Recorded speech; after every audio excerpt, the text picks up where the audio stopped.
নমস্কার বন্ধুরা, আজকে আমি সুজি বেসন কাঁচা আলুর একটা সন্ধ্যার টিফিন বানাবো। এই তিনটে আলু আমি কাঁচা আলু তিনটে ছুলে নিলাম। হ্যাঁ, এখন আমি এই আলুটা গ্রেট করে নেব।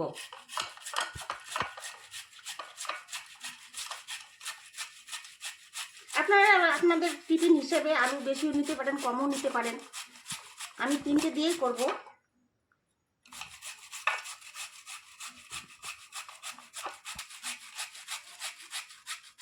এই গ্রেটটা হয়ে গেল। এখন আলুর গ্রেটটাকে জল দিয়ে ধুতে হবে।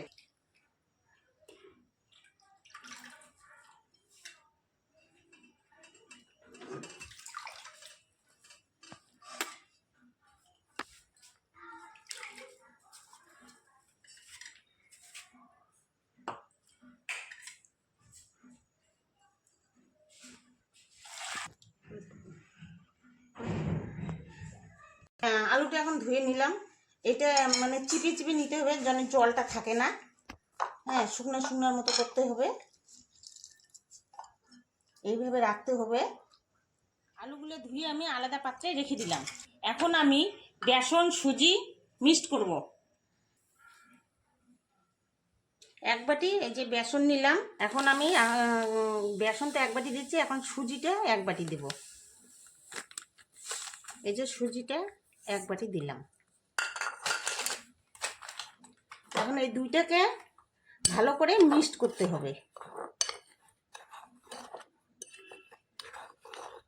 ভালো করে মিক্সড করতে হবে। তারপরে এখানে 2 বাটি জল দিতে হবে।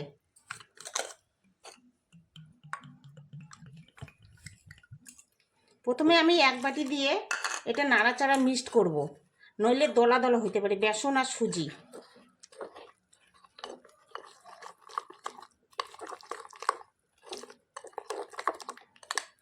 তারপরে আমি বাকি জলটা পরে দিচ্ছি আর এক বাটি।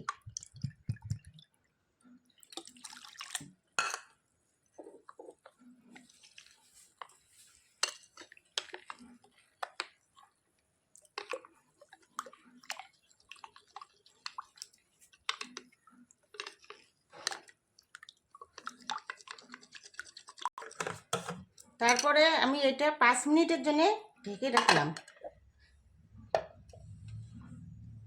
রেসিপিটা বানাতে গেলে এই যে হলুদ লাগবে, গোলমরিচের গুঁড়ো একটুখানি লাগবে, স্বাদ মতো লবণটা দিতে হবে, আদা কুচি, লঙ্কা কুচি, রসুন কুচি, 2টা পেঁয়াজ কুচি মাঝারি সাইজের, তারপরে হচ্ছে লাল লঙ্কার গুঁড়ো একটুখানি ওই রঙটা করার জন্যে, আর ধনিয়া পাতা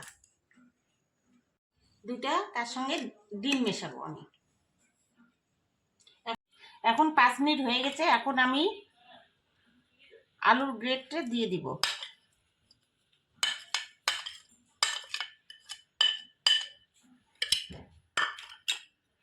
তারপরে এখানে দিলাম আদা কুচিটা, লঙ্কা কুচি, রসুন কুচি, পেঁয়াজ হাফ দিয়ে দিব, হাফ আমি একটু ফোড়ন করব, অল্প একটু ফোড়নে দিব। এই গোলমরিচের গুঁড়ো একটুখানি সামান্য দিলাম, এটা স্বাদ জন্যে।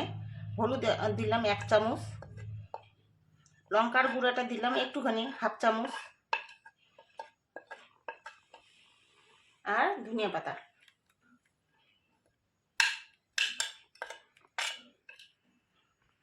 স্বাদ মতো লবণটা দিতে হবে।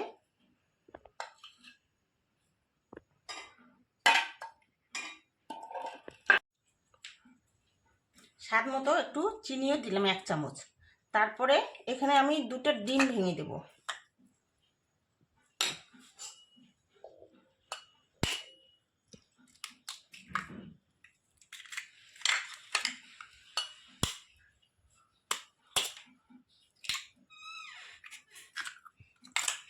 এটা এখন আমাকে মিক্সড করতে হবে।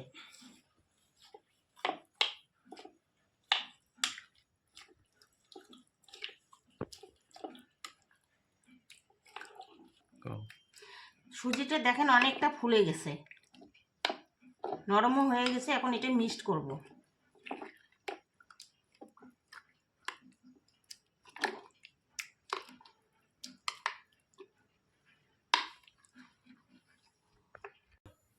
কড়াইটা বসিয়ে দিলাম, একটু গরম হয়ে গেছে। এখন আমি তেল দিব, এটুকুনো তেলে যথেষ্ট। তারপরে ফোড়ন করব, সাদা জিরে একটু দিব। তেলটা একটু গরম হোক, দিলাম ফোড়নে কালো সর্ষে একটু দিলাম ফোড়নে। তারপরে পেঁয়াজটা দিলাম একটু কুচি পেঁয়াজ।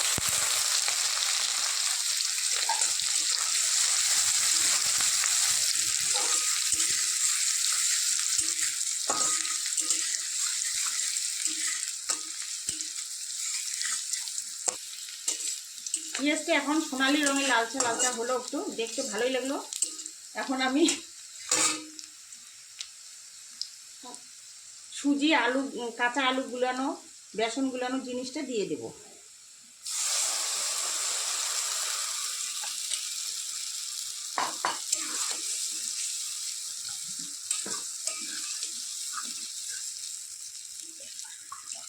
কম করে দিলাম।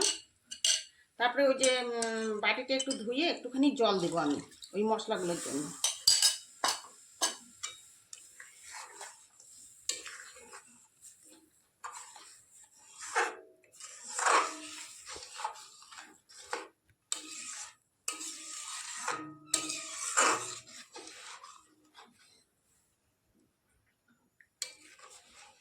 গ্যাসটা মিডিয়াম ফ্লেমে রাখতে হবে, বেশি হিট দেওয়া যাবে না।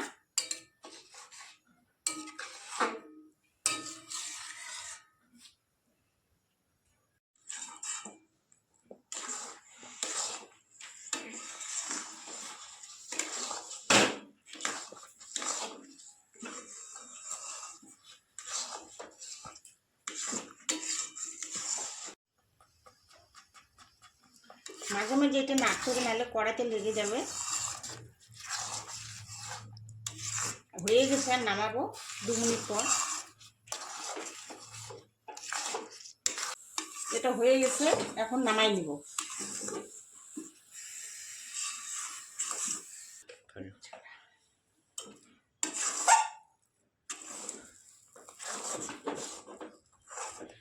এখন আমি গ্যাসটা অফ করে রাখবো।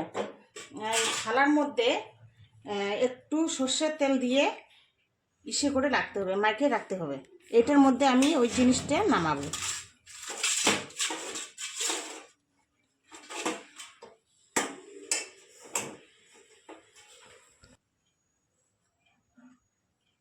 এখন আমি এটা থালার মধ্যে নামাই রাখতেছি।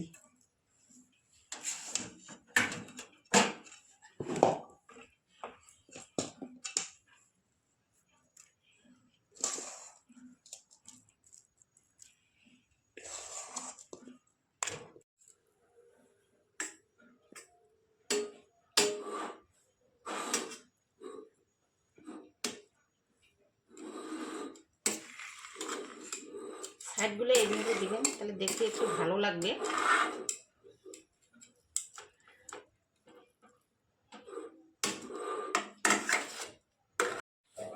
থালার মধ্যে একটু সর্ষের তেল মেখে রাখলাম, তারপরে এই জিনিসটা নামাই নিলাম। তারপরে এই যে এইভাবে একটু ছড়াই দিব। 5 মিনিট পরে একটু পিস পিস করবো। আর এইভাবে সাইডগুলো ইয়ে করে দিলে খুবই ভালো হয় দেখতে। আমি 4 মিনিট পরে, 5 মিনিট 4 মিনিট পরে এটা পিস পিস করে ভাজবো আবার।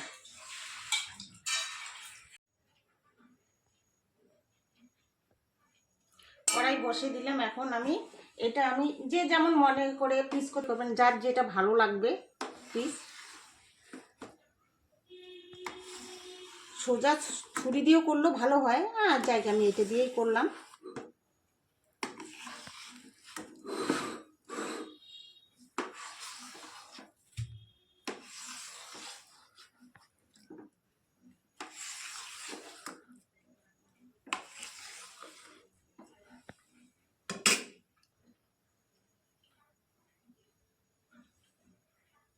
এখন আমি কড়াইতে তেল দেবো, ওই সুজিটা ভেজে নিব একটু।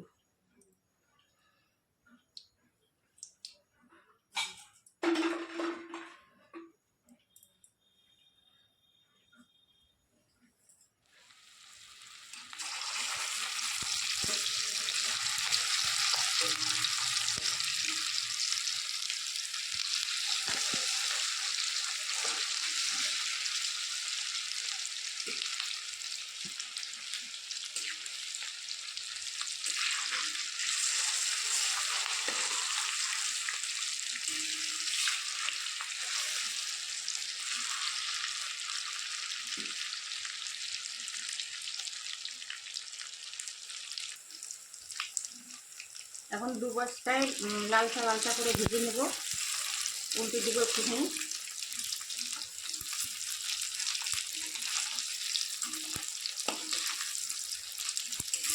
দেখেন কত সুন্দর মৌসুমিতে করে হচ্ছে। ও হাতে যা টেস্ট হবে না,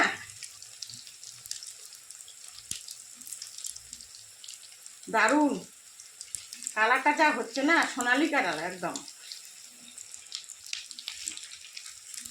এটা হয়ে গেছে,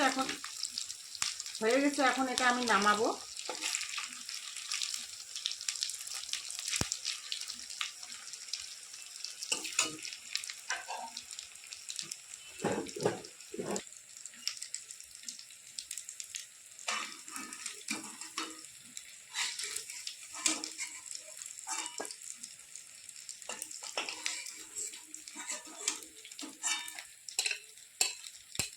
সুন্দর হয়েছে কালারটা।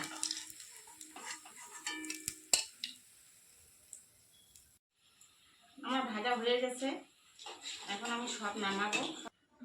এইভাবে বানাবেন, মুচমুচে করে হয়ে গেছে। কেউ খেতে পাবেন টমেটো সস দিয়ে, কেউ লঙ্কার চাটনি, কেউ ধনিয়ার চাটনি, কেউ চা দিয়ে। এই বিকেলের টিফিন এটা খুবই ভালো, আপনারা এইভাবে বানিয়ে খেয়ে দেখবেন, দারুণ লাগবে।